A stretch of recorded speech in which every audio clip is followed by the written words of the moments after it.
মানুষ ভাই, এখানে তো আমি লজিক্যাল কোনো কথা বলতেছি না ভাই। আমার টাকা আমি দিছি, আপনি যে কোনো সময় চাইবা মাত্র গ্রাহককে টাকা দিতে বাধ্য থাকবেন। 16,000 কথা আপনি এই জিনিসটা ডিলে কেন করতেছেন, কি কারণে করতেছেন? আপনি 35,000 কোটি টাকা নতুন করে টাকা দিয়ে ব্যাংক ফর্ম করছেন, আপনি এখান থেকে 10,000 কোটি টাকা আবার সরকারকে কোন আট করে লোন দেন, মানুষের টাকা নিয়ে দেয়? আপনি আমাকে বলেন। আমি সকাল 10টা বাজে আসছি, আমি সুতরাং থেকে আসছি।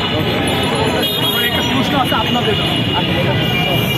আমার প্রশ্নটা হলো যে আপনি যদি ব্যাংকের অ্যাকাউন্ট হোল্ডার হয়ে থাকেন, আপনার যদি শর্ত দেওয়া হয় যে আপনি সেভিংস অ্যাকাউন্ট ব্যতীত টাকা তুলতে পারবেন না, কেন? প্রশ্ন 1। 2 নাম্বার, সেভিংস অ্যাকাউন্টে যদি সঞ্চয় থেকে টাকা যোগ হয়, এই অ্যাকাউন্ট থেকে টাকা তুলতে পারবে না। তৃতীয়ত, আমার সেভিংস অ্যাকাউন্টে টাকা 4 তারিখের আগে ঢুকছে, আমাকে এখনো দেওয়া হয় নাই। এবং এরকম বিভিন্ন শাখায় থেকে যে সেভিংস অ্যাকাউন্টের টাকা সঞ্চয়ের টাকা একসাথে আছে, সে টাকা ব্লক করেছে। আমরা এগুলো কোনো শর্ত মানতে চাই না। আমাদের স্টেট কথা, ব্যাংক সফলভাবে লেনদেন স্বাভাবিক করতে হবে। আমরা যখন যা ইচ্ছা আমরা তাই উঠাবো, এবং আমার যখন টাকা দরকার তখন উঠাবো, যখন দরকার আমি তখন ব্যাংকে জমা দিব।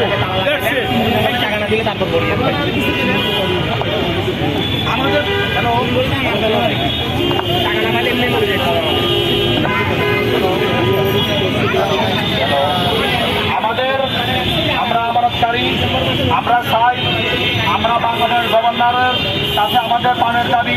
আমরা কোনো রাস্তা টাকা রাখি নাই, আমরা কোনো সমিতি টাকা রাখি নাই, আমরা টাকা রেখেছি বাংলাদেশ ব্যাংকের, অনুমোদিত ব্যাংকে আমরা টাকা রেখেছি। আজকে আমরা টাকা রেখে কেন আমরা আজকে রাস্তা টাকা হচ্ছে, আমরা আজকে কেন আজকে মানবতার জীবন পালন করতেছি?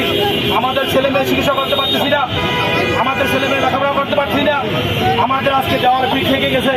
আমরা এই টাকা অটো রিক্সা, আমাদের এখানে রিক্সাওয়ালা আছে, ফকিরা আছে, দিন মজুর আছে, বিভিন্ন দরের লোক আছে। আজকে সবাই মানবতার জীবন পালন, আমরা 5 টাকা, 10 টাকা, 500 টাকা, 100 টাকা করে আমরা টাকা রেখেছি, সেই টাকা আমরা চাই আমাদের টাকাটা আমাদের কোনো আইনের বেড়া জালে, গভর্নর একবুত্তর নামে আমাদেরকে আইনের বেড়া জালে আমাদের কাটকে রেখেছে। আমরা ব্যাংকে গেলে সেভিংস, এটা স্কয়ার অ্যাকাউন্ট, কিসের স্কয়ার অ্যাকাউন্ট? আমরা আপনার অ্যাকাউন্ট ব্যাংকে টাকা রেখেছি, আমাদের 2 লাখ টাকা দেওয়ার কথা, সেই 2 লাখ টাকা আমরা পাচ্ছি না। আমাদের দিচ্ছে না, আমাদের 5,000 টাকা দিবে।